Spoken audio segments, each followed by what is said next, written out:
नमस्कार, जय जोहार। मैं कोमल साहू स्वागत करता हूं आप सभी का ज्ञानदा आईएएस एकेडमी के इस ई लर्निंग प्लेटफॉर्म, जहां पर आज हमारे चर्चा का, हमारे मंथन का एक विषय है जिसे हम क्या बोल रहे हैं, कोंडागांव जिला। इससे पहले हमने एक और वीडियो बनाया था। उस वीडियो में हमने क्या देखा था जी, कांकेर जिला। अब उसी कड़ी में हम आगे बढ़ते हैं और आज हम दूसरा जिला पढ़ने वाले। इसी दूसरे जिले का हम क्या बोल रहे हैं, कोंडागांव जिला। तो मैंने पिछले एक वीडियो में आपको पूरा सीक्वेंस बनाया था, उसमें एक सीक्वेंस बताया था कि कैसे बनाते हैं और कैसे उसको आगे चलना है करके। क्लियर जी। वो वीडियो जो पहला वीडियो था वो आपके लिए थोड़ा सा टाइम कंज्यूमिंग था, लेकिन क्योंकि उसमें हर एक चीज़ों को मुझे बताना पड़ा था। आज यह जो आपका जिला परिदर्शन पढ़ोगे ये आपके लिए ज़्यादा समय नहीं लेगा। तो चलिए प्रारंभ करते हैं, जिसे हम क्या बोल रहे हैं, कोंडागांव जिला। सबसे पहले जी आप ड्रॉ करें कोंडागांव, कैसे आपके लिए कोंडागांव बनता है। क्लियर। तो कोंडागांव बनाने की कोशिश करें, ये ऐसा, ठीक, ये थोड़ा ऐसा बाहर निकलेगा, ये ऐसा ऐसा बना लेंगे कोंडागांव आपके लिए। अब देखिए, अगर हम इस पे क्या पढ़ते थे सबसे पहले कि इसका गठन कब हुआ, इसके लिए अपन क्या करते थे, एक नया स्लाइड लेते थे ना। अपन एक स्लाइड लिए, इसमें लिख रहे हैं सबसे पहला गठन, कि इसका गठन कब हुआ या फिर इसका निर्माण कब हुआ, ये पूछ रहा है, या इसी को बोलते हैं सृजन। आपको याद रखना 2012 में इसका क्या हुआ था, निर्माण हुआ था। ये पूछेगा किससे अलग होकर या किससे पृथक होकर बना था, या इसी को पूछ सकता है कि कोंडागांव का मातृ जिला कौन सा है। तो इसका मातृ जिला है भाई आपके लिए कौन सा, बस्तर। तो आपको याद रखना बस्तर से पृथक होकर निर्मित हुआ है भाई। तो आपको याद रखना है कि बस्तर से पृथक होकर क्या हुआ है, ये निर्मित हुआ है, एता है भाई। ठीक है, ला जैसे दिख रहा है आपको, तो याद रखना है बस्तर से पृथक होकर बना है। आपको याद रखना है इसी में। और क्लियर आगे कि इसके कितने क्या है जी, पड़ोसी जिले हैं। अब पड़ोसी जिले मैं आपको पढ़ा रहा हूं तो मेरे क्या याद है भाई, आप कैसे याद करोगे। तो इसके लिए हम क्या कर रहे थे, डायग्राम बनाना सीखे थे। मान लो आप डायग्राम बना रहे हो पूरा बस्तर संभाग का, ये देखिए ऐसा, ये आप बस्तर संभाग का पूरा डायग्राम बनाए। ये आपके लिए ऐसा बनता था कि नहीं बनता था जी, आप बताइए मुझे। ऐसा बनाते थे ना। देखिए ये हमारे लिए कौन सा जिला, कोंडागांव जिला। क्लियर। कोंडागांव के पड़ोसी जिले कौन कौन सा हो गया, सबसे पहले तो आपके लिए कांकेर हो गया, दूसरा कौन सा, नारायणपुर, तीसरा आपके लिए कौन सा, बीजापुर, चौथा हो गया आपके लिए कौन सा, बस्तर। लेकिन इस साइड ऐसा एक और क्या बनता था, जिला बनता था। इसी जिला को हम लोग क्या बोलते थे, धमतरी।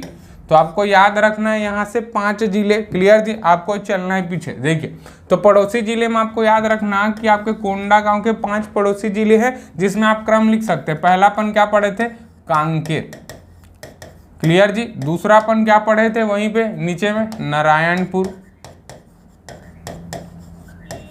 उसके बाद क्या पढ़े हैं, बीजापुर। बीजापुर के बाद क्या पढ़े थे, बस्तर।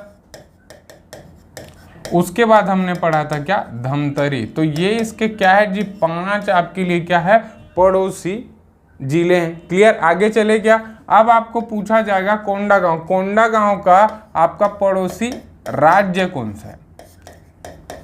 तो अपन देखते थे ना, जब इधर उड़ीसा अपन ऐसे बनाते थे ना, अपन एक वीडियो पढ़े थे छत्तीसगढ़ के पड़ोसी राज्य, उसमें बोलते थे ना ममा ते आऊ एन झाऊ।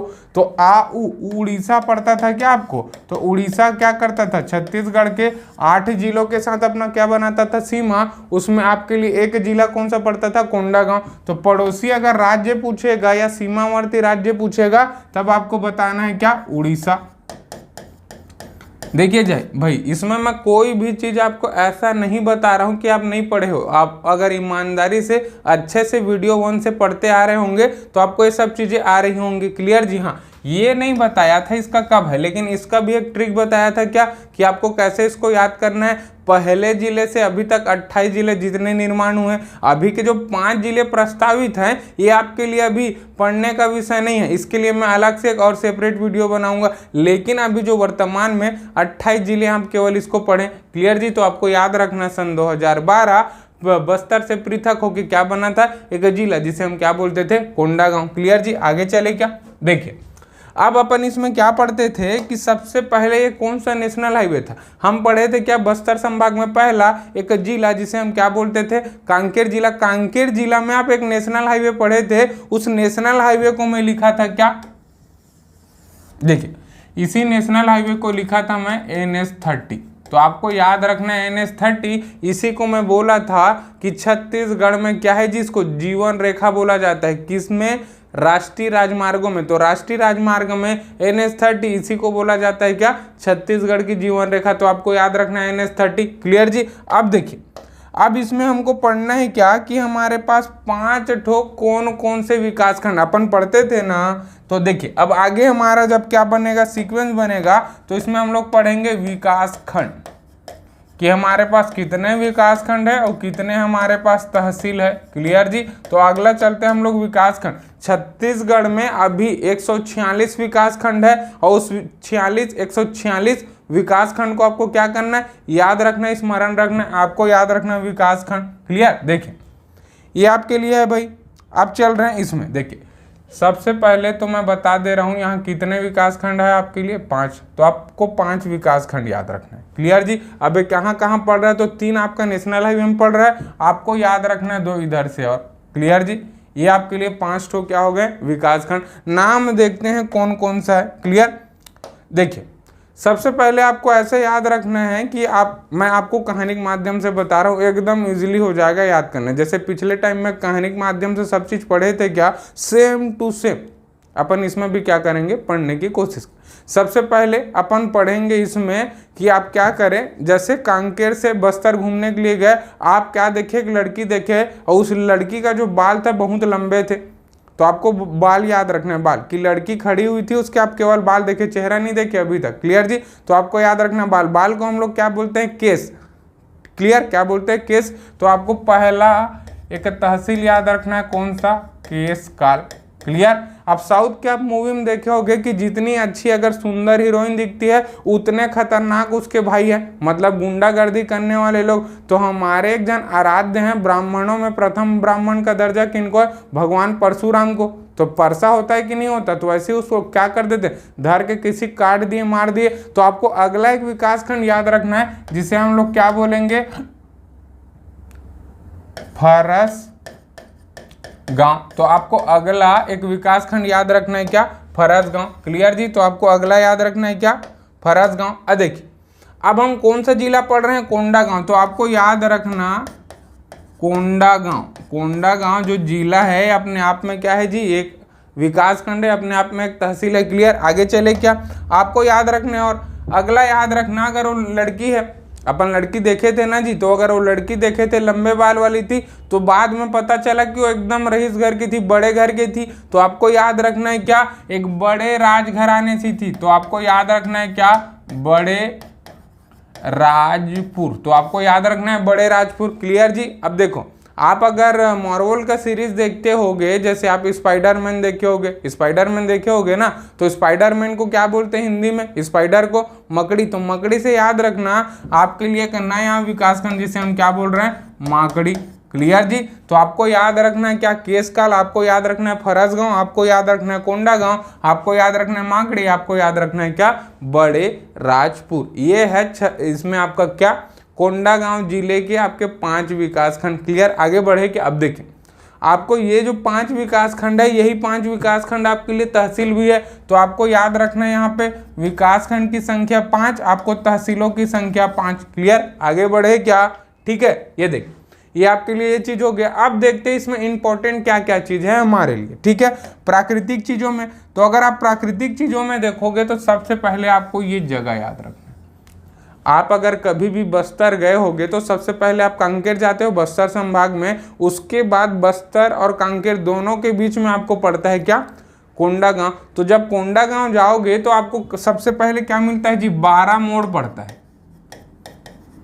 12 मोड़ पड़ता है, आप देखे होगे ऐसा, आप चढ़ते हो ना नीचे से ऊपर, तो आपको याद रखना है 12 मोड़। ये जो 12 मोड़ पड़ता है वो आपके लिए घाटी में पड़ता है। तो आपको ये घाटी याद रखना है कि ये घाटी आपके लिए कौन सा है। क्लियर जी। तो आपको याद रखना है कि ये घाटी कौन सा है। क्लियर। तो आपको याद रखना है इस घाटी का नाम है हमारे लिए, सबसे पहले इसको हम लोग क्या बोलते हैं, एक केश काल है क्या, इसी के नाम पे इस घाटी का नाम है क्या, केश काल घाटी। आपको यहाँ से बहुत सारे प्रश्न बनते हैं और बहुत सारे प्रश्न बनने वाले हैं आगामी आपके परीक्षाओं में, बहुत ध्यान से पढ़िएगा, आपको मैं बताने वाला हूँ। देखिए सबसे पहले तो आपको ये पूछेगा कि 12 मोड़ किस में पड़ता है, किस जिले में पड़ता है, तो आपको याद रखना है कोंडागांव। आपको याद रखना है घाटी का नाम, इसी बोल रहे हैं हम लोग क्या, केश काल घाटी। अब केश में क्या लगाते हो, तेल, जैसे मैं तेली हूं तो क्या बोल रहा हूँ, केश में हम लोग तेल लगाते, ऑयल लगाते हैं कि नहीं, तो आपको याद रखना केश काल घाटी। क्लियर, तो केश में लगाते हो तेल, तो आपको याद रखना तेलिन दाई या बोले माता, तो तेलिन दाई मंदिर बोले या तेलिन दाई मंदिर बोले या तेलिन माता मंदिर बोले, दोनों एक ही चीज है और दोनों पर्यटन के रूप में आपको पूछा जाता है, चाहे आप छत्तीसगढ़ पीएससी पढ़े चाहे आप छत्तीसगढ़ व्यापम, तो आपको याद रखना है क्या, तेलिन दाई मंदिर। क्लियर जी, आगे बढ़े क्या, तो आपको याद रखना है केशकाल घाटी, आपको याद रखना है तेलिन दाई मंदिर। क्लियर जी, आपको याद रखना है, देखना आप जब कांकेर पढ़ रहे थे तो मैं आपको महानदी बताया था, महानदी आपके धमतरी, मतलब इसके ऊपर क्या पड़ता था आपके लिए, कांकेर। अच्छा, इसका डायग्राम बनाए थे क्या जी, देखिए ये देखिए, ये आपके लिए धमतरी है। अब धमतरी में मान लो आपके लिए क्या हुआ था, महानदी का उद्गम हुआ था, और यहाँ आने के बाद ऐसे उल्टा कैसे चले जाता है, ये इंपॉर्टेंट है ना आपके लिए, तो समझिए। मान लो ये आप इधर से आपके लिए क्या रहा है, महानदी, आप इमेजिन करो महानदी को, और ये आपके लिए जगह थोड़ा सा क्या है, ऐसे ऊंचा है, तो महानदी ऊपर से आया, यहाँ से टकराया और वापस चला गया। क्लियर, तो इसमें जो प्रश्न पूछता है उसको बताने की मैं कोशिश कर रहा हूं, इसको बोलते हैं क्या, जल विभाजक। तो आपको पूछा जाएगा जल विभाजक, तो ये जल विभाजन का काम करता है किसका, अब देखो अपवाह प्रणाली होता है जी, दो अलग अलग नदियों का क्या करता है, वो सेपरेट कर देता है, पृथक कर देता है, तो इस नदियों का नाम याद रखना है। जल विभाजक किसके किसके लिए, सबसे पहले याद रखना है आपके लिए क्या, महानदी, ठीक है। और अब आप लोग कंफ्यूज होते हो इसी में, थोड़े देर बाद अगला हम लोग इसके बाद एक जिला पढ़ेंगे, उस जिले का नाम है क्या, बस्तर। उसी बस्तर जिले में हम लोग एक नदी पढ़ने वाले, उसी नदी को हम लोग बोलते हैं क्या, इंद्रावती नदी। इंद्रावती नदी जी, और इंद्रावती नदी आपके लिए बेसिकली कहाँ से, उड़ीसा से इंटर करके कहाँ आएगा, बस्तर में आएगा, बस्तर में बहता है, और वो पूरा जो आपका बस्तर संभाग है उसमें सबसे बड़ी नदी है। तो आप कन्फ्यूज होते हो कि सर महानदी और इंद्रावती अपवाह प्रणाली को क्या करता है, वो पृथक करता है, ऐसा बिल्कुल नहीं है। आपको याद रखना महानदी और दूसरा याद रखना गोदावरी, महानदी और गोदावरी अपवाह प्रणाली को। क्लियर जी, आपको याद रखना क्या, महानदी और गोदावरी अपवाह प्रणाली को क्या करता है, पृथक करता है। तो आपको याद रखना है कौन सा, जल विभाजक आपके लिए केशकाल घाटी। आपको पूछेगा ये 12 मोड़, ये जो 12 मोड़ है, आप ऐसे 12 मोड़ देखोगे ना जी, नीचे से घाटी से होते हुए ऊपर चढ़ता है, वही घाटी है आपके लिए कौन सा, केशकाल घाटी। इसी को बोला जाता है क्या, बस्तर का प्रवेश द्वार। तो आपको जब भी कभी पूछेगा कि बस्तर का प्रवेश द्वार, तो आपको याद रखना है जी बस्तर का प्रवेश द्वार। तो बस्तर का प्रवेश द्वार किसे बोलेंगे, आपको याद रखना है केशकाल घाटी। क्लियर जी, आपको याद रखना है कि इस केशकाल घाटी में आपके लिए कौन सा खनिज मिलता है, ये प्रश्न पूछा हुआ है। अभी पीएससी 2019 में पूछा था शायद, लेकिन पीएससी का पेपर ही पूछा था। तो आपको याद रखना यहाँ आपको बॉक्साइट खनिज का भंडार है आपके लिए, कौन सा, आपके लिए केशकाल घाटी। तो आपको याद रखना है भाई केशकाल घाटी। अब चल रहे हैं हम लोग केशकाल। केशकाल हमारे लिए इंपॉर्टेंट नहीं है, हमारे लिए फरसगांव भी कोई इंपॉर्टेंट नहीं है, हमारे लिए बहुत इंपॉर्टेंट है एक जगह जिसे हम क्या बोल रहे हैं, कोंडागांव। सबसे पहली तो यहाँ पे है ये डिस्ट्रिक्ट हेडक्वार्टर। डिस्ट्रिक्ट हेडक्वार्टर कहने का तात्पर्य यह है कि यहाँ का जिला मुख्यालय है कौन सा, कोंडागांव। तो कोंडागांव का जिला मुख्यालय आपके लिए कौन सा, कोंडागांव। क्लियर, आपको याद रखना है। दूसरा याद रखना है ये जो माकड़ी है, माकड़ी से एक नदी का उद्गम होता है, इस माकड़ी, तो आपको याद रखना है माकड़ी से एक नदी का उद्गम होगा ऐसा। और नीचे में हम कौन सा एक नदी पढ़ने वाले हैं बाद में? अच्छा, गोदावरी की सबसे बड़ी सहायक नदी इंद्रावती, तो आपको याद रखना इंद्रावती। इंद्रावती की सहायक नदी है आपके लिए कौन सा? इस नदी का नाम है नारंगी। तो आपको याद रखना है जी, नारंगी नदी जो है माकड़ी से इसका उद्गम होगा और ये कहाँ पे? कोंडा गांव के बाजू से होके निकलेगा। मतलब आपको प्रश्न पूछेगा कि नारंगी नदी के किनारे कौन सा शहर स्थित है? आपको याद रखना है क्या? कोंडा गांव। तो इसी को मैं क्या बोलता हूँ? Bank of city. या आप हिंदी में जब लिख रहे होंगे तो लिख लेंगे नारंगी नदी के किनारे स्थित एक शहर है जिसे हम क्या बोल रहे हैं? कोंडा गांव। तो ये प्रश्न भी आपको पूछा जाता है। कोंडा गांव से आपको और प्रश्न बनेगा कि आपको पूछेगा छत्तीसगढ़ में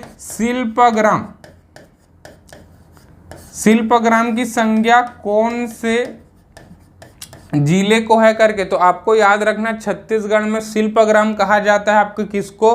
कोंडा गांव को। ठीक है जी। अब अगर शिल्पग्राम है तो कुछ ना कुछ शिल्प होगा ना, तो किस शिल्प के लिए कोंडा गांव फेमस है, विख्यात है, इसको भी पूछा जाता है। तो आपको याद रखना है क्या?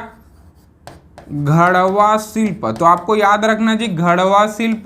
घड़वा शिल्प के लिए क्या है? बस्तर बहुत फेमस है। बस्तर में और एकदम डीपर जाओगे तब आपको पता चलेगा कोंडा गांव बहुत फेमस है, बहुत विख्यात है। तो आपको याद रखना है घड़वा शिल्प। क्लियर जी। लेकिन अगर कोई शिल्प है तो उसमें कोई ना कोई एक कलाकार होगा जो अंतरराष्ट्रीय स्तर में पूरे वर्ल्ड में ग्लोबली क्या होगा? वो फेमस होगा। तो आपको एक आदमी का, एक व्यक्तित्व का, एक पर्सनालिटी का नाम याद रखना है क्या? जयदेव बघेल। तो ये जो जयदेव बघेल हैं इनकी जन्म स्थली है आपके लिए कौन सा? कोंडा गांव। तो आपको ये प्रश्न भी पूछा जाता है, जयदेव बघेल की जन्म स्थली कौन सा है? आपको याद रखना है कोंडा गांव।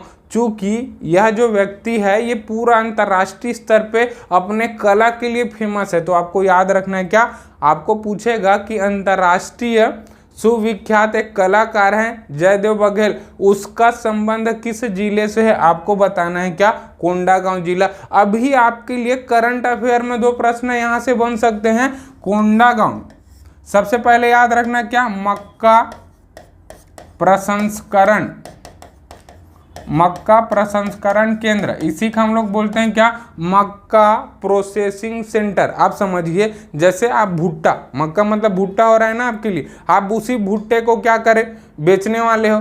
आपको चीजें सस्ता जाएगी, लेकिन वही जब भुट्टा, वही जब आपके लिए मक्का क्या बन जाएगा? कॉर्न बन जाएगा, तब आपके लिए महंगा हो जाता है ना। आप देखे होगे, आप छोटा जब लोगे तो वो 10 रुपये का दो थो 3 थो देगा, लेकिन जब आप उसी पैकेट में लोगे तो 20 रुपये 30 रुपये में लोगे। तो प्रोसेसिंग करता है, मतलब उसका भंडारण करेगा, उसको स्टोरेज करके अच्छा से रखेगा, उसको सड़ने नहीं देगा, उसको खराब होने नहीं देगा, और उसी को बोलते हैं मूल्य संवर्धन। उसको क्या करेगा? रेट को भी उसके बढ़ा के उसको मार्केट में लाएगा, मतलब मार्केट भी उसको मिल रहा है कहाँ से? यहीं से। उसी को बोलते हैं प्रसंस्करण केंद्र, या उसी को बोलते हैं प्रोसेसिंग सेंटर। आप ये वर्ड और बहुत बार सुनोगे, इसीलिए मैं जब कभी भी आएगा तो मैं आपको बताने का एक बार प्रयास करूंगा। क्लियर जी। आगे चले क्या?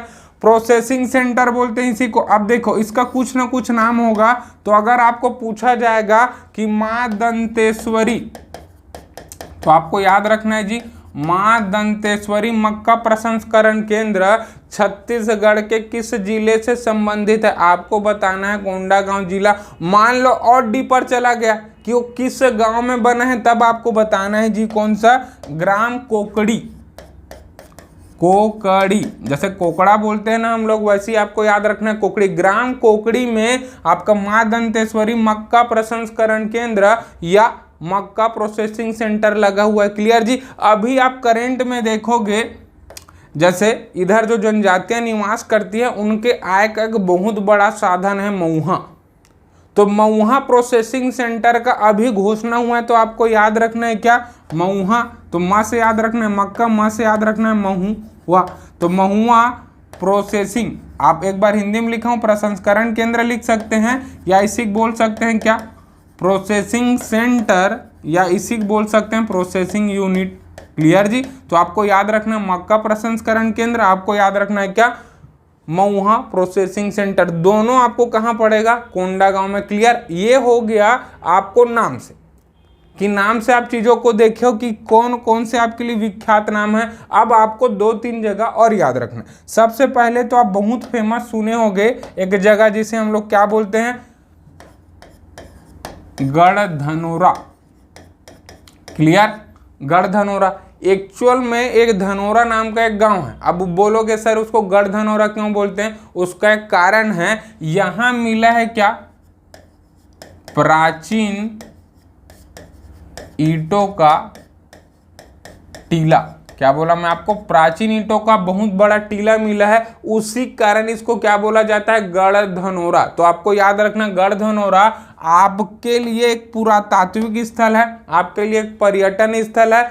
और आपको याद रखना इसको पूछा जाएगा कि गढ़धनोरा महापाषाणकालीन स्थल। आपको याद रखना छत्तीसगढ़ में केवल 2 जिलों से महापाषाणकालीन स्थल मिलता है, उसमें एक जिला और एक स्थान आप देख रहे हो, कौन सा, गढ़धनोरा। जिला है आपके लिए कौन सा, कोंडागांव। आपको याद रखना क्या, महापाषाणकालीन स्थल। तो आपको याद रखना है जी महापाषाणकालीन स्थल, आपको याद रखना है क्या, गढ़धनोरा। क्लियर, आगे बढ़े क्या, आपको यहीं पे और पूछ रहे हैं क्या, एक और जगह है आपके लिए भोंगापाल।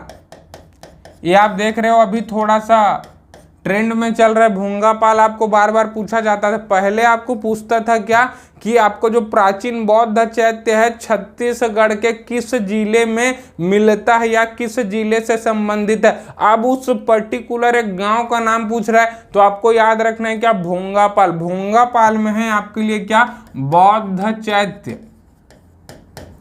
बौद्ध चैत्य मतलब आपको इसको और एक प्रश्न के रूप में पूछ सकता है कि भोंगापाल निम्न में से किस संप्रदाय या किस धर्म से संबंधित है। आपको याद रखना है भाई बौद्ध धर्म, आपको याद रखना है बौद्ध चैत्य। क्लियर जी। अब देखिए आप यहाँ के लोकल होंगे या बस्तर के होंगे या कभी बस्तर गए होंगे, तो आपको ये बौद्ध चैत्य का महत्व पता चलेगा। आपको प्रश्न में एक बार और पूछा है कि जो बौद्ध चैत्य है वो क्या चीज है करके। आप समझिए इधर एक जनजाति निवास करती है जिसे हम लोग बोलते हैं मुड़िया जनजाति।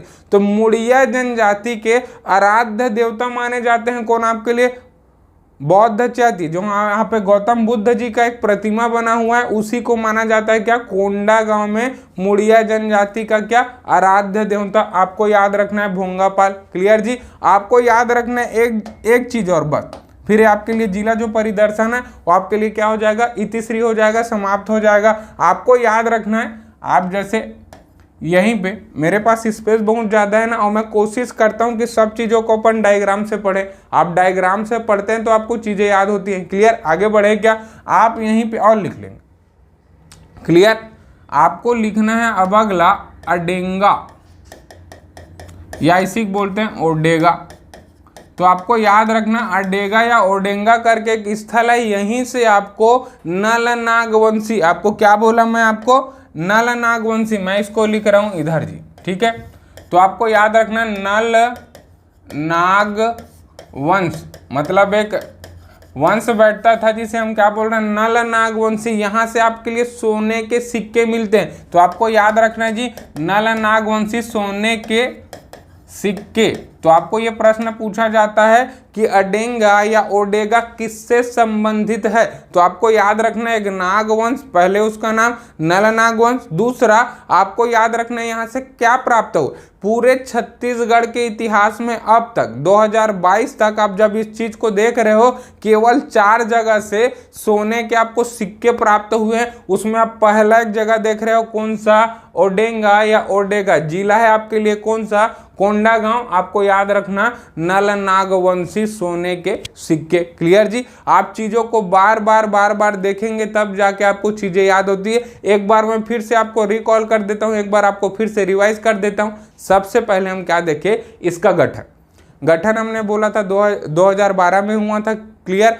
किससे पृथक होके हुआ था, हम बोले थे क्या बस्तर से अलग होके बना था। हम पढ़े इसके कितने पड़ोसी क्या है जी, जिले। हम पढ़े थे 5। सबसे पहले कांकेर, दूसरा क्या पढ़े थे नारायणपुर, तीसरा क्या पढ़े थे बीजापुर, चौथा क्या पढ़े थे बस्तर, और 5वां क्या पढ़े थे धमतरी। आपको पूछ सकता है समवर्ती या पड़ोसी आपके लिए कौन सा है, राज्य। तो किस राज्य के साथ कोंडागांव अपना संबंध बनाता है, वो जिला, वो राज्य, सॉरी वो पड़ोसी आपके लिए राज्य कौन सा था, उड़ीसा। क्लियर जी। अब उससे आगे बढ़े तब हम देखे थे विकास खंड।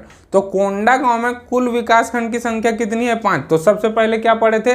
केशकाल। दूसरा क्या पढ़े थे? फरसगांव। तीसरा क्या पढ़े थे?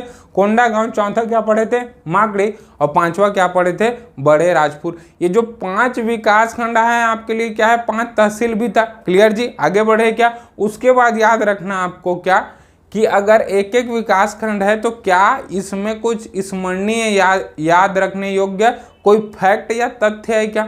अपन सबसे पहले केशकाल के लिए चले, कोई काम का नहीं था।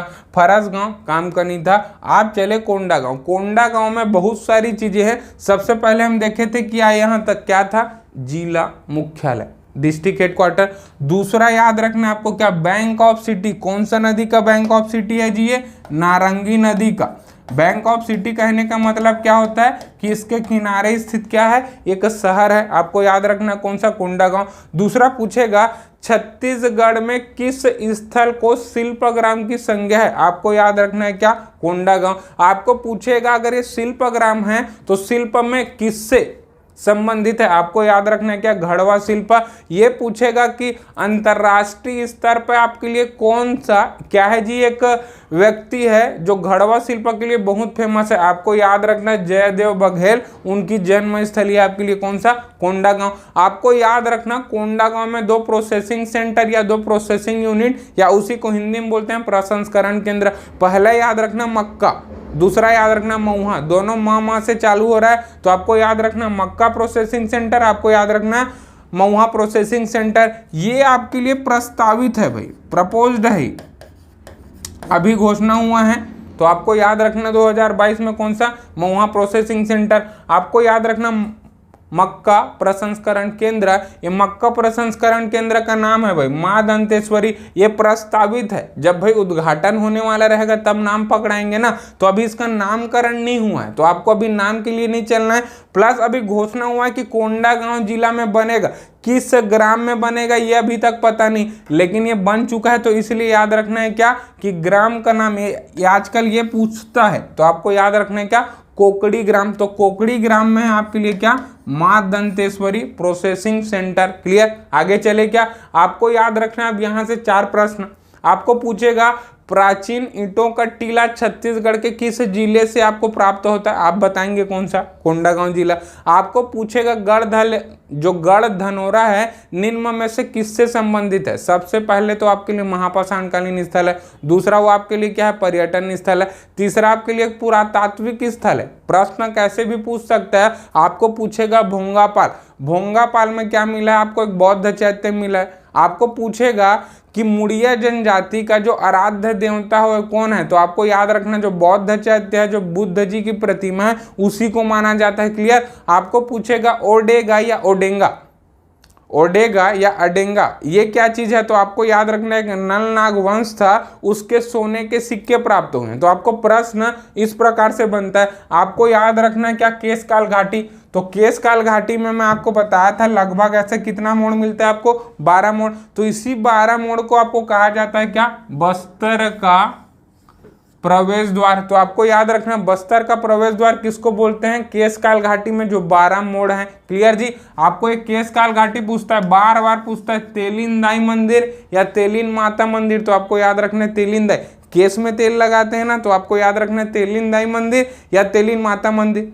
मान लो आप धमतरी के होगे या रायपुर संभाग के होगे, आपके दिमाग में आ रहा होगा सर धमतरी में भी है तेलिन वाला, वो तेलिन सत्ती है, तेलिनदाई नहीं। तो वहाँ तेलिन सत्ती मंदिर है भाई। तो आपको कंफ्यूज नहीं होना है। आपको याद रखना है कि ये जो आपका केशकाल घाटी है वो आपके लिए महानदी और गोदावरी। मैं आपको बार बार बोल रहा हूँ एक चीज क्या कि इंद्रावती नदी नहीं है। तो आपको यहीं लिख देता हूँ मैं इंद्रावती।